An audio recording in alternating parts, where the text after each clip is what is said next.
Join me as I dive into 5 scary clips that are just too intense for TV. Let's see if I can handle them without losing my cool. You guys know that TV has always been a bit of a safe space for family viewing, but there are some clips out there that just push the boundaries too far.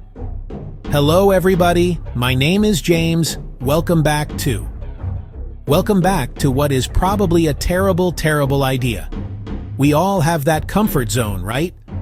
That cozy little space where we curl up and watch TV, feeling safe from the big, scary world. But what happens when the scary stuff isn't on the other side of the screen? What happens when it feels like it's right there in the room with you, clawing its way out of the television? Today, we're going to find out.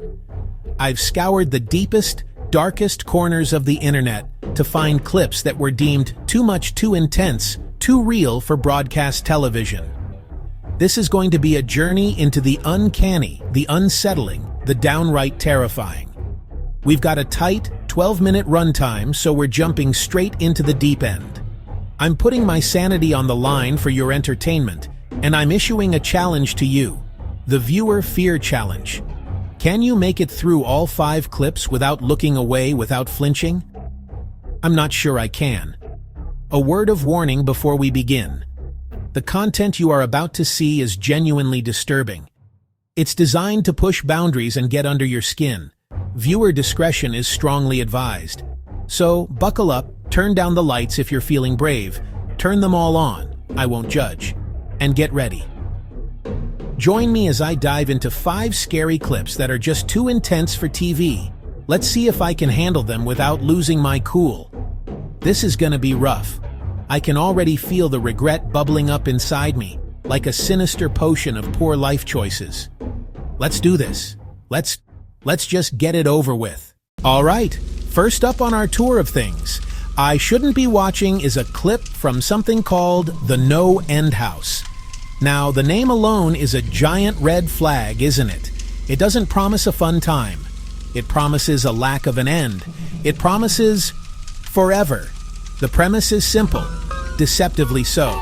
It's about a haunted house attraction, but this isn't your local fairground spook alley with some guy in a cheap Dracula costume. Oh no, this is something else entirely. The clip starts, and immediately, the atmosphere is just heavy. It's thick with a kind of dread you can't quite put your finger on. There's no jump scare right off the bat. It's a slow burn, a creeping, insidious feeling that something is fundamentally wrong with this place. The main character walks into the first room, and it's just a room. But the lighting is off, the silence is too loud, and you can just feel the walls watching him. It's brilliant, in a horrible way. They're playing with your mind here. It's not about what you see, it's about what you don't see. Your imagination starts to fill in the blanks. And let me tell you, my imagination is a twisted, messed up place. It's painting pictures far worse than any CGI monster could ever be. The clip follows the character from one room to the next, and with each door he opens, the reality he knows peels away, layer by agonizing layer. It's like an onion of despair. The true horror of the No End House isn't a monster jumping out. It's the psychological breakdown. It's the idea of being trapped in a maze that reconfigures itself based on your deepest fears. The house starts to mimic his own home, his own life, but it's all wrong. The details are twisted, corrupted. A familiar picture on the wall now has the eyes scratched out. A family heirloom is broken. It's a violation of the sacred, of the one place you're supposed to feel safe. This is what makes it too intense for TV. It plants a seed of doubt in your mind. It makes you question your own surroundings. After watching it, I kept glancing over my shoulder.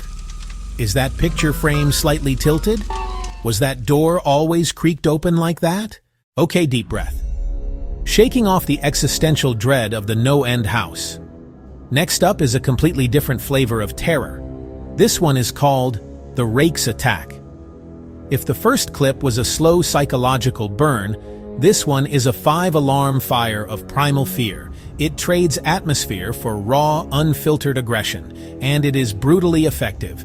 The rake is a classic creepypasta legend. A humanoid creature, pale, gaunt, long claws, unnerving eyes, found footage, security camera footage. That low-quality aesthetic makes it feel so much more real. The clip opens on a dark bedroom. Peaceful, normal. Then, there's a flicker of movement. It's tall, impossibly thin, crouched like a predator. My heart is pounding. The rake unfurls, moving in a jerky, wrong way. It crawls onto the foot of the bed, silent as a spider, and watches. The tension is unbearable. You want to scream, "Wake up!" The sleeper stirs. Eyes flutter open. Confusion. Then they lock eyes. The scream is raw, guttural. The creature lunges. The feed cuts to static. The abruptness jolts your nervous system. The realism is what makes it so hard to watch. Grainy footage, mundane setting, impossible movements. It's the fear of being hunted. Suddenly, you're the prey. You're helpless. It's faster, stronger, in your space. A frantic, desperate struggle, snuffed out in an instant. Unlike lingering dread, this hits like a physical assault, adrenaline straight to the heart. My hands are shaking. The shock value, the implied violence. Your brain fills in the blanks. That's why it's too much for TV. It's too raw, too brutal, too real. It leaves you feeling vulnerable. Check your locks. Board the windows. Maybe sleep with a baseball bat. The dark can hold things you can't comprehend. 2 down, 3 to go. I might need a drink after this, a big one. Chapter 3. Okay, I've locked my doors. Checked under my bed. I think I'm ready for the next one. Maybe. This next clip is called The Teddy Bear, and if that title makes you think we're getting a breather, you are so wrong. This one might be the most insidious. It takes something pure, something innocent, and twists it into a symbol of dread. Shot like a home video, a parent filming their child's room, warm lighting, soft colors, domestic tranquility. But a faint music box is just slightly off-key. First sign your comfort is doomed. The camera lingers on the bear. It's just sitting there until you feel uneasy. Is it watching you back? The eyes seem to follow. Parent talks to the child off-screen, but you're glued to the bear. The camera pans for a second. When it returns, the head is tilted, just a little, to the left. Blink and you might miss it, but you don't. A cold spike hits your spine. Later, a static tripod shot. Nothing happens for a long time. Then the arm slowly twitches. Not gravity, deliberate. My soul just tried to leave my body. The rules of reality are breaking down in the safest place, a child's bedroom. Final shot. The cheerful, stitched-on smile seems to stretch into something sinister. For a fraction of a second, the eyes seem wet, alive, burned into my brain. The clip ends. Just like that. It leaves a creepy, crawly feeling all over.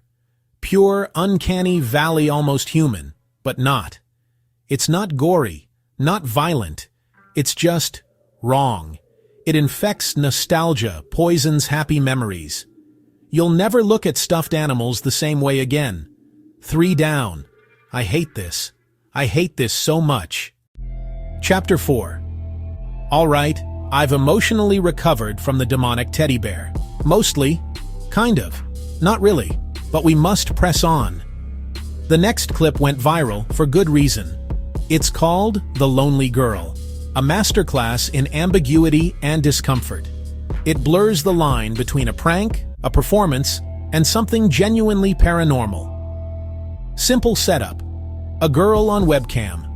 Intimate, authentic vibes. Then, in the background, the door creaks open, just a sliver. She's engrossed. Our stomach drops. Classic, it's behind you, done well. And the ambiguity is the weapon. Possession cues begin, eyes flick too fast. A head tilt, then correction. Quirk or takeover. She leaves. The webcam just stares at an empty chair and an ajar door. Waiting is worse than movement. She re-enters different. Movements stiff, A huge, unnatural smile spreads, but her eyes are terrified, like a body being piloted. The clip ends on that face one image, huge terror. Too intense because it plays on social anxiety being watched. The line between reality and performance blurs. No jump scare, just lingering unease. It makes you paranoid about your webcam. Is it on? Who's watching? One more to go. I can do this, I think.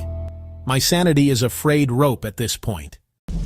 Chapter 5. All right, this is it, the final clip, the last leg of this marathon of misery. Enclosed spaces are never good in horror. Security cam footage, black and white, grainy, fisheye edges. A woman gets in, presses a high floor. Mid-ride, it jolts to a stop. Lights flicker out, only a dim emergency light remains. Annoyance curdles into concern. The call button does nothing. The rising panic is palpable. I can feel my own chest tightening. It's the fear of being trapped. Utter helplessness. The static angle traps you in there with her.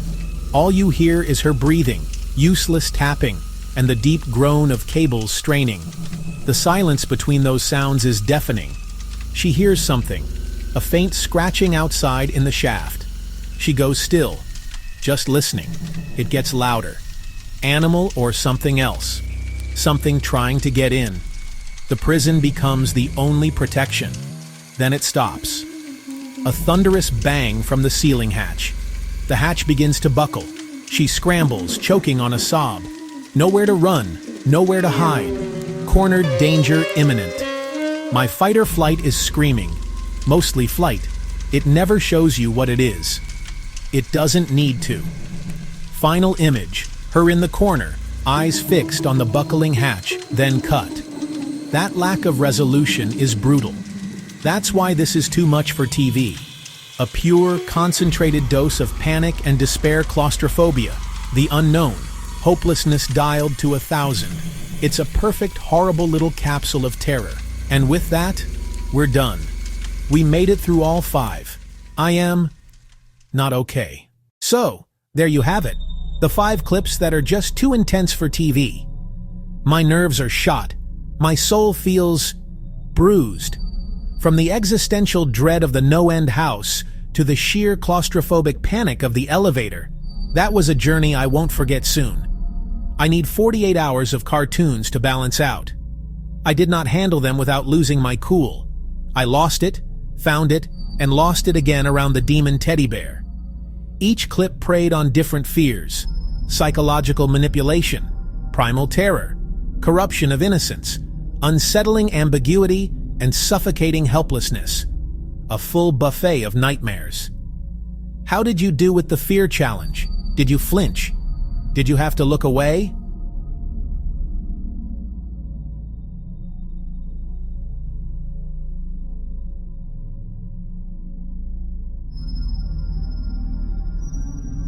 We faced the clips too intense for TV. Now, if you'll excuse me, I'm going to stand in an open field for a while.